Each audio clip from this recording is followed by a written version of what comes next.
আবারও কৃষক ঘরের মেয়ে প্রমাণ করে দিল যে চাষির ছেলে চাষ করে খাবে তা নয়, মনের জোর আর ইচ্ছাশক্তি থাকলে সবই সম্ভব।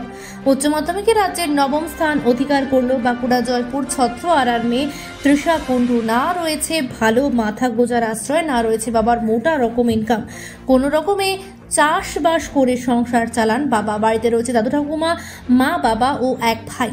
6 জনের সংসার অনেক কষ্ট করে চালাতে হয় বাবা তপন কুণ্ডুকে। রোজগারই একমাত্র জয়পুরের গর্ব তৃষার বাবা। তবুও নিজে দুবেলা ভালো মন্দ না খেতে পারলেও নিজের মেয়েকে মানুষের মতো মানুষ করলেন তৃষার বাবা মা ও ঠাকুমা দাদু।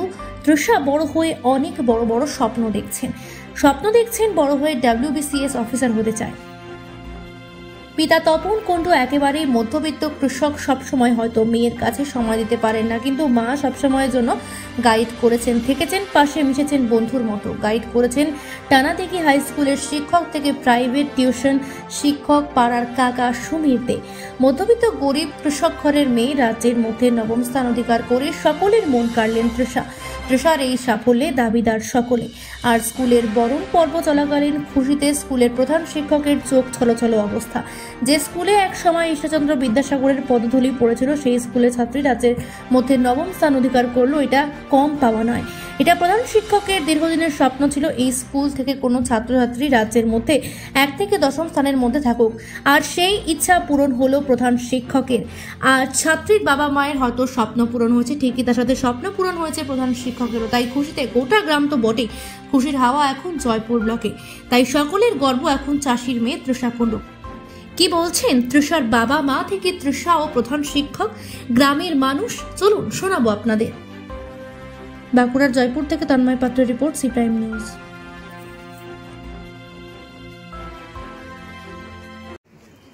আপনার নাতনি রাজ্যের মধ্যে নবম স্থান অধিকার করেছে, কি বলবেন, কতটা খুশি? কতটা খুশি সেটা তো ভাষায় প্রকাশ করা যাবে না, কেন আমরা চাষিবাসী মানুষের মধ্যবিত্ত ঘরের লোক, তার মধ্যে যে এতটা তার অবদান সেটা ভাষায় প্রকাশ করা যাচ্ছে না। মানে বিরাটই খুশি। খুশি তো অবশ্যই। চাষবাসের উপরে নির্ভর করে আপনাদের সংসার চলে? চাষবাসের উপরে নির্ভর করে আমাদের সংসার চলে। চাষে তো অধিকাংশ সমাধি প্রতি বছরই লস। সে কি করবো বলুন, তার মধ্যে থেকে এবারে যেন মেয়ে ছেলে যখন একটা চেষ্টা আছে, তাহলে আমাদেরও একটু চেষ্টা অবশ্যই থাকা দরকার। হ্যাঁ। আপনার নাম? কার্তিক কুণ্ডু। কে হচ্ছেন? দাদু। আপনি? ঠাকুমা। কি নাম?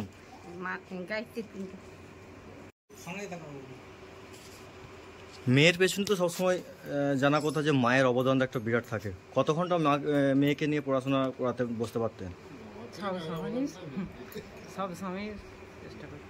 সব সময়। কতটা খুশি আপনি? একটু জোরে বলুন। বিশাল আনন্দ হচ্ছে। বিশাল আনন্দ হচ্ছে। আপনার নাম? মানসী কুণ্ডু। উপস্থিত সকল শিক্ষক শিক্ষিকাকে আমার প্রণাম জানাই, কারণ তাদের সহায়তা ছাড়া এই পজিশনটা আজকে আমি পেতাম না। প্রথম রেজাল্ট বেরোনোর দিন আমি খুবই হতাশাগ্রস্ত হয়ে পড়েছিলাম, কারণ 1 নম্বরের জন্য আমি রাজ্যে মেধা তালিকায় নামটা তুলতে পারিনি। তবে আজ খুবই খুশি লাগছে। তবে সেদিন যদি 2 নম্বরটা পেয়ে যেতাম বা এই রাজ্যে নবম স্থানটা সেদিনই যদি পেয়ে যেতাম, সেদিন আমাদের স্বাদটা আর একটু বেশি হতো। তবে আজ আমার খুবই ভালো লাগছে। এখানে উপস্থিত সকল স্যার ম্যাডামকে আমি আমার প্রণাম জানাই, কারণ তারা ছাড়া আজকের এই পজিশনটা আমি পেতাম না। মেয়ের সাফল্য কি বলবেন, কতটা খুশি আপনারা? বিরাটভাবেই খুশি, তার জন্য নয় তো। এই সাফল্যের পিছনে স্কুল মাস্টারমশাই এবং প্রাইভেট টিউটর বা সবারই সহযোগিতাই হয়েছে আর কি। আমরা তো জাস্ট শুধু সহযোগিতাই করেছি। মেয়ে কত ঘন্টা পড়াশোনা করতো? ও ম্যাক্সিমাম ওই 8 থেকে 10 ঘন্টা। 8 থেকে 10 ঘন্টা? হ্যাঁ। আপনি কি করেন? আমি একজন চাষি আর কি। তো মেয়ের পেছনে সময় দিতে পারতেন?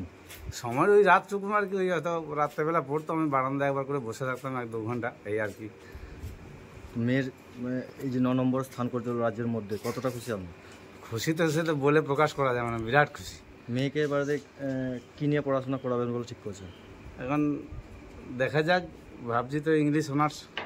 জিজ্ঞাসা করছিলাম আর কি, ইংলিশ অনার্স করবো বলছে। ইংলিশ অনার্স করে এরপরে বিএড ফিএড হাবিজাবি করে। ঠিক আছে। আপনার নামটা একটু বলুন। আমার নাম তপন কুণ্ডু। গ্রামটার নাম? গ্রাম ছত্রহারা। মেয়ে রাজ্যের মধ্যে 9 নম্বর স্থান করেছে, কি বলবেন, কতটা খুশি আপনারা? দেখুন, গ্রামের মধ্যে আমাদের গ্রামটা যথেষ্ট এডুকেটেড গ্রাম, শিক্ষিত হার আমাদের তুলনামূলক আমাদের গ্রামে বেশি। আর তৃষাকে আমি ক্লাস 5 থেকে গাইড করতাম। তৃষা ভাইজি হিসাবে আমাকে কাকু বলতো, ভাইজি হিসাবে পড়াশোনার যে কোনো সমস্যা বা প্রবলেম যেটুকু যা ক্রিয়েট করতো আমাকে বলতো, আমি সেটা সমাধান করার চেষ্টা করতাম। বা ওদের বাড়ির সাথে আমার একটা সম্পর্ক আছে, সেই হিসাবে তৃষার রেজাল্টটা খুবই অভাবনীয়, যেটা মাস্টারমশাইরা পর্যন্ত বা গ্রামের লোককে ভাবতে পারেনি। তৃষা যখন মাধ্যমিকে একটা স্কুল থেকে ভালো পজিশন নেওয়ার পর ও আমার কাছে একটু জিজ্ঞাসা করছিল যে কাকু কী নিয়ে পড়বো। আমি চেয়েছিলাম যে সায়েন্স নিয়ে পড়বো, যাতে সায়েন্সের স্ট্রিমটা যথেষ্ট উন্নত মানের বা তার বিভিন্ন দিক আছে। আর ও বলেছিল না, আমি ইতিহাস নিয়ে পড়ার ইচ্ছা প্রকাশ করেছিল। হ্যাঁ, ক্লাস আমাদের স্কুল থেকে একমাত্র ইতিহাস হিসেবে ওই সাবজেক্টে নিয়েছিল, আমি ওকে গাইডও করতাম। তার সাথে সাথে আর্টস স্ট্রিমটা নেওয়ার পর আমি ওকে বললাম যে যদি আর্টসে পড়তেই হয় তাহলে কিন্তু তোকে 1 থেকে 10-এর মধ্যে র্যাঙ্ক করতে হবে, তোর মধ্যে সেটা আছে, তুই চেষ্টা করলে পারবি, চেষ্টা কর, তারপরে যা হবে হবে। তো একটা খুব আজকে দুঃখজনক খবর, যে খারাপ লাগছে এই কারণেই, আজকে যেটা রিভিউ পড়ার পর যে 2 নম্বরটা বাড়লো সেটা খুব কষ্টদায়ক। কিন্তু যাই হোক, বাড়ার পর যেটা সেই দিনে যদি বাড়তো বা নম্বরটা যদি সে বাড়া অবস্থায় আসা যদি ক্লাস 9ম স্থানটা অধিকার করতো আমাদের স্টেট থেকে, তাহলে তার আনন্দের স্বাদটা একটু অন্যরকম হতো। যাই হোক, রিভিউ করার পর 2 নম্বর বাড়ার পর সে তালিকাতে স্থান পেয়েছে। স্কুলের মাস্টারমশাই থেকে গ্রামের সমস্ত মানুষ খুব সহযোগিতা করছে। আর আমাদের গ্রাম ধরুন ছত্ররা গ্রামে প্রত্যেকটি পরিবার থেকেই ধরুন শিক্ষিতর হার এতটাই বেশি, আমাদের সরকারি সমস্ত যে ডিপার্টমেন্ট আছে সেই ডিপার্টমেন্টেতে সকলেই মোটামুটি কোনো না কোনোভাবে আছে। এডিএ আছে, ব্যাংকে স্টেট ব্যাংক থেকে শুরু করে পাঞ্জাব ব্যাংক থেকে শুরু করে মল্লভূম থেকে সমস্ত ব্যাংকে কর্মরত, প্লাস স্কুল টিচার, নার্স, হ্যাঁ, হাই স্কুল কলেজের প্রফেসর, হ্যাঁ, সমস্ত।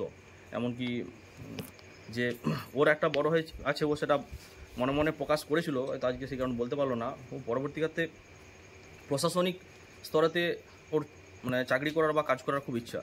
হ্যাঁ, সেই হিসাবে ওকে আমি যথেষ্ট উৎফুল্লও করেছি বা ওকে মোটিভেট করি, চেষ্টা কর, তোর মধ্যে সেটা আছে, তুই পারবি। হ্যাঁ, ঠিক আছে। আপনার নাম? আমার নাম হচ্ছে সমিত দে, আমার বাড়ি ছত্ররা গ্রামেতে। আপনি কে হচ্ছেন? আমি ওর কাকু হই। ঠিক আছে। তুমি কত নাম্বার পেয়েছো? 488। রাজ্যের কত নম্বর স্থান অধিকার করলে? 9 নম্বর। এক একটা কি হয়েছিলেন আপনি? আগে কত নম্বরে হয়েছিল? হ্যাঁ, প্রথম যেদিন রেজাল্ট আউট হয় সেদিন আমার হয়েছিল 486। তো সেদিন আমি খুবই হতাশাগ্রস্ত হয়ে পড়েছিলাম যে 1 নম্বরের জন্য আমি আর রাজ্য মেধা তালিকায় নামটা তুলতে পারলাম না। তো তুমি কি আগে থেকে জানতে পারতে যে আরো নাম্বার আমার বাড়বে? হ্যাঁ, আশা তো ছিলই যে 1 নম্বর আমার বাড়বেই কমপক্ষে। আচ্ছা, কত নাম্বার পেয়েছো? এখন আমি 488। 9 নম্বর স্থান করেছি, তাই তো? বড় হয়ে কি হতে চাও? আমি WBCS অফিসার। এই যে তোমার যে এত নাম্বার পেয়েছে, তার জন্য অবদান কার কার রয়েছে? অবশ্যই আমার বাবা মা, স্কুল টিচার, প্রাইভেট টিউটর এবং আমার পাশের বাড়ির কাকু, স্বামীর কাকু আমাকে প্রচুর সহায়তা করেছে। আমাকে এই স্থানে এনে দেওয়ার জন্য যতটা করার নিঃস্বার্থ হবে ততটাই করে। আজকে তোমাকে স্কুল থেকে সম্বর্ধনা দেওয়া হচ্ছে, কতটা খুশি? ভীষণ খুশি। কি বলবে তার জন্য? এখানে উপস্থিত সকল স্যার ম্যাডামকে আমি আমার প্রণাম জানাই, কারণ তাদেরও অবদান অনস্বীকার্য। তারা না থাকলে আমি আজকে এই পজিশনটা পেতাম। কিভাবে পড়াশোনা করছো, কি বার্তা দেবে জয়পুর ব্লকের আরও যারা অন্যান্য ছাত্রছাত্রীরা যারা রয়েছে, যারা তোমার ভাই বোনের সমতুল্য, তারা কি বার্তা দেবে? আমার সমীর কাকু এবং অন্যান্য প্রাইভেট টিউটররা বলতেন যে যতবার পড়বে ততবার লিখতে হবে। তো আমি যতবার পড়েছি ততবার আমি লিখে লিখে প্র্যাকটিস করেছি। আর ডেলি 5-6 ঘন্টা তো পড়তাম, পরীক্ষার সময় 7-8 ঘন্টা পড়েছি। বাবা মা তো একদম চাষবাস করে, খুব কষ্ট করে সংসার চালিয়েছে, তাদেরকে কি বলবে? কতটা আগামী দিনে কি হয়ে কি করতে চাও, যদি একটু বলো। বাবা মায়ের ঋণ তো কোনোদিনও শোধ করা যায় না, তবে আমি বাবা মায়ের স্বপ্ন পূরণ করার চেষ্টা করবো। WBCS অফিসার হওয়ার ইচ্ছা আছে আমার। তুমি কি পারবে? কতটা মনের বল রয়েছে? চেষ্টা করবো। ঠিক আছে, তোমার নাম পরিচয় বলো। চেষ্টা করবো। স্কুলের নাম? চানাদিঘি উচ্চ বিদ্যালয়। গ্রামের নাম?